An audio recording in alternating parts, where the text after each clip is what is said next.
Yo, salut Tosan, et aujourd'hui on se retrouve pour une nouvelle vidéo, en l'occurrence l'épisode 6 de la série Seule Chance, parlant de Run Day Burst, accompagné du grand et de l'unique Altosama, que j'ai dû ramener de force de ses vacances à Miami. Salut les gens. Pour cette seule chance, je vous ai donné un max d'indices, que ce soit sur Twitter ou Instagram, lien dans la description, ou même en vidéo. DJ lâche un petit replay. Bon, je te préviens à l'avance, l'histoire va te donner envie de courir en pleine journée, tant éclaté. Cette phrase là, si tu écoutes la vidéo entièrement, doit faire un petit tilt. Cette phrase était totalement hors contexte, ça voulait strictement rien dire. Il suffisait juste de traduire les trois mots courir en pleine journée étant éclaté, courir se disant run, journée se disant day, ainsi qu'éclaté se disant burst en anglais, pour trouver le nom du manga, Run Day Burst. Et là je sais, j'avoue que c'était méga compliqué. Quand j'ai montré cet indice à des potes, ils m'ont dit que j'étais un enfoiré. Et je le confirme totalement. Promis, ça sera beaucoup plus simple pour la prochaine fois. Bon, assez parlé et c'est parti.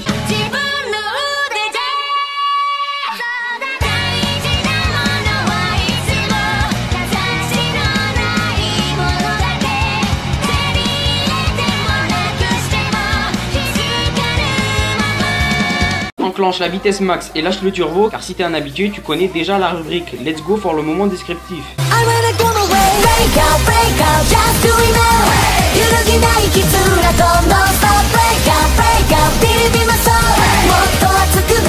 Run Day Burst est un manga écrit et dessiné par Kohei Oriko. Attends, merde, j'ai confondu. Par Yuko Osada. Il a été prépublié dans le magazine Shonen Gangan, puis Gangan Online, de l'éditeur Square Enix, entre octobre 2008 et novembre 2012. Il a été compilé en un total de 8 tomes. Et là, t'as plus d'excuses pour dire ouais, c'est trop long, c'est trop beau cher, nanani, nanana. La version française est éditée par Kiyun depuis mai 2013, et les 8 tomes sont disponibles depuis le 30 août 2012. Et là, t'as plus d'excuses de dire ouais, mais la série va durer trop longtemps, je pourrais plus la suivre, etc. Ce manga est du côté extrême shonen de la force. Il contient 208 pages et coûte environ 6,60€. Même si, entre nous, tu peux trouver beaucoup moins cher en cherchant bien. Il n'a pas de page couleur et c'est dommage, car sur la couverture, tu vois que le mec la maîtrise méga bien. Mais bon, vu la qualité du manga, t'oublies vite les pages couleurs. Passons maintenant au moment design.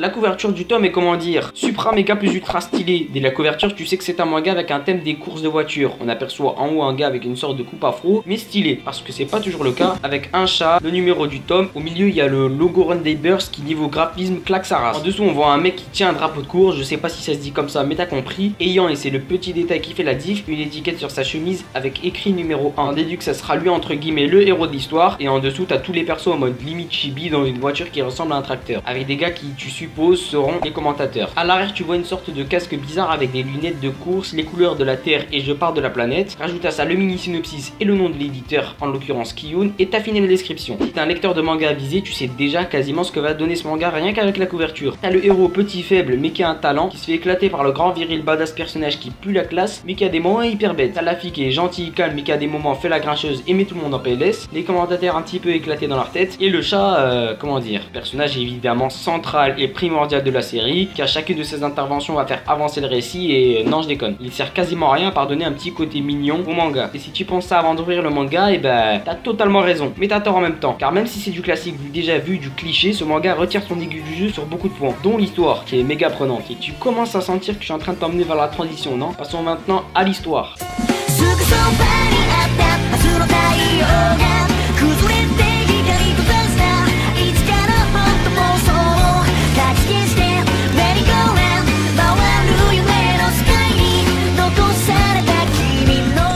Ah, l'histoire. Gros point positif de ce manga. Dans cette histoire, on va suivre Barrel, un garçon ordinaire, timide et gros connaisseur en mécanique. Et aussi un réparateur de légende. Le mec, tu lui donnes un cheveu et un trombone, il te répare une voiture. Ce gars mène une vie totalement normale, sauf que tu te doutes que tout cela va changer. Faut savoir que dans le pays où habite Barrel va se situer le départ d'une course appelée Run Day Burst. Dans cette course, tu dois traverser tous les continents et sillonner tous les pays pour essayer d'arriver le premier à la ligne d'arrivée. Cette course rassemble des milliers de participants, tous armés de leur voiture et prêts à tout pour gagner. Car si tu gagnes cette course, tu deviens une légende. Dans la réputation dépassera les frontières à jamais, et je peux te garantir que c'est très aguicheur tout ça. Et donc un jour Barrel va faire la rencontre de Trigger, génie de la conduite, et là tu commences à sentir le lien. Un génie de la conduite, le mécano, mais je pense que tu te demandes ce qui s'est passé et comment ils se sont rencontrés. Et bah c'est très simple, alors que le génie de la conduite Trigger se faisait pourchasser par la police pour avoir grillé un stop, il prit refuge dans le garage de Barrel accidentellement, et il incita à partir avec lui, sauf qu'au moment de partir et sans le faire exprès, ils embarquent la meuf qui est une policière mais qui est pote avec Barrel, et le chat, personnage emblématique du manga. Et donc c'est comme ça que nous lecteurs on va suivre leur péripéties. À tout toute la bande essayant de devenir les numéros 1 de Runday Burst. Et je peux te garantir que c'est entraînant. L'histoire de base c'est du classique, un génie de la conduite, le mécano d'enfer, une course à travers les continents. C'est pas le scénario le plus révolutionnaire qui existe, mais sur bien des points cette histoire m'a surpris. Déjà, je crois pas que tout va se passer au sein de leur voiture, et oui, et ça m'a beaucoup plu. Ils vont devoir faire des escales dans de nombreuses villes pour essayer de gagner de l'argent, se ravitailler ou encore acheter des pièces pour leur comment on va appeler ça, on va dire leur bolide.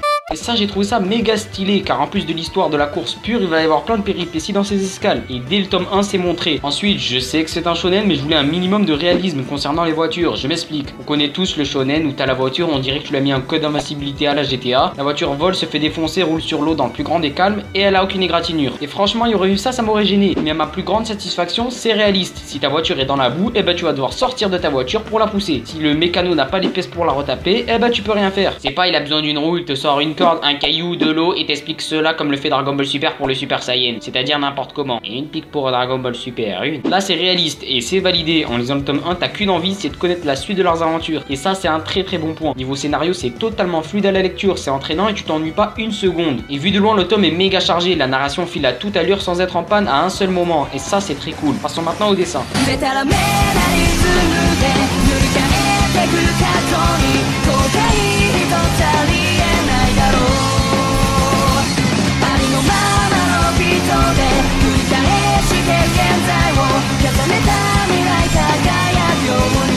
Bon, avant de commencer la partie dessin, je tiens à te préciser que même dans mes erreurs, je suis un génie. C'est le fait de traîner avec moi, ça. Tu me comprends sûrement pas, donc replay. Runday Burst est un manga écrit et dessiné par Koei Horiko. Attends, merde, j'ai confondu. Par Yuko Osada. Et oui, le style de dessin ressemble étonnamment à celui de Koei Horikoshi, l'auteur de My Hero Academia. Je sais pas s'il y a eu de l'inspiration d'un des deux auteurs, en tout cas le dessin est juste magnifique, ça fait très shonen, dynamique. Les angles de vue choisis sont méga osés et sont méga bien réalisés. Tu sens que le mec gère, rien qu'avec ses trames, il les maîtrise à la perfection et ça fait des très beaux dessins. Sinon, avec le lien entre l'œuvre de My Hero Academia et Runday Burst, il y a quelque chose qui m'a intrigué. Dans Runday Burst, le héros est fan d'un héros de dessin animé qui l'idéalise. Ce héros est appelé Number Wonderful. Il te lâche des citations totalement héroïques du style si t'es un homme, deviens le numéro 1. Et je sais que ça te fait penser terriblement à All Might. Et je pense que le petit Horikoshi s'en est un petit peu inspiré. Et y a rien de mal à cela. Sinon, revenons au dessin, le truc principal à savoir dessiner dans ce genre d'œuvre, et tu le sais autant mieux que moi, c'est les voitures. Et encore une fois, le gars maîtrise à la perfection. Et ce qui est encore mieux, c'est qu'il en crée des méga originales avec des fonctions spéciales et tout, ça se transforme. Limite, on se croirait dans Transformers. Bref, niveau dessin, il n'y a que du bon. Et j'ai hâte de voir les autres voitures des potentiels concurrents au titre de numéro 1. Passons maintenant à la rubrique ma page préférée. Et t'inquiète pas, cette fois-ci, il y en a bien une.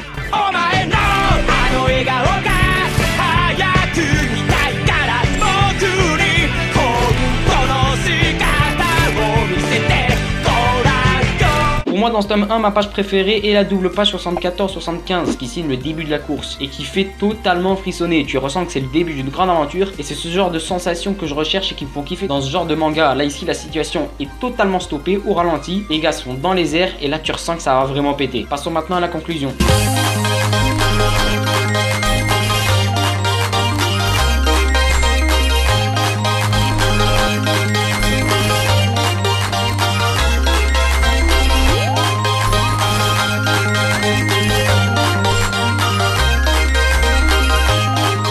Pour finir, Runday Burst est un manga que je vous conseille plus que fortement. Tout y est, que ce soit niveau scénario ou dessin, t'en apprendras beaucoup en lisant ce livre. Et franchement, vu le taf monstre qu'il y a eu à la réalisation de cette œuvre, ça serait dommage que tu n'y jettes pas un petit coup d'œil. Et c'est ça que je kiffe dans le milieu du manga en général. C'est qu'il y a des pépites qui n'attendent que d'être découvertes et qui en valent largement la peine. Comme d'hab, on remercie Kiyun d'avoir édité ce manga en France, ça en valait largement le coup. Sinon, si la vidéo t'a plu et que tu kiffes ce que je fais, n'hésite surtout pas à liker la vidéo, à la partager pour que plus de personnes entendent parler de Runday Burst. Et nous, on se dit à plus pour une prochaine vidéo. C'était Altosan. Samurai.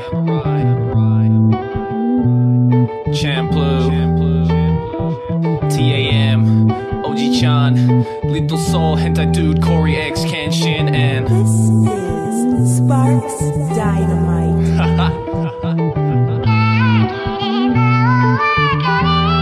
Rest in Beats, New Jabez. Rest in peace, Sunrise. Samurai's up in here. Samurai jump, body plus fall as the sharp blade pierces through your body and soul. The smell of fresh sunflower flowing, a wind blowing as they chase the backs of those who were falling before.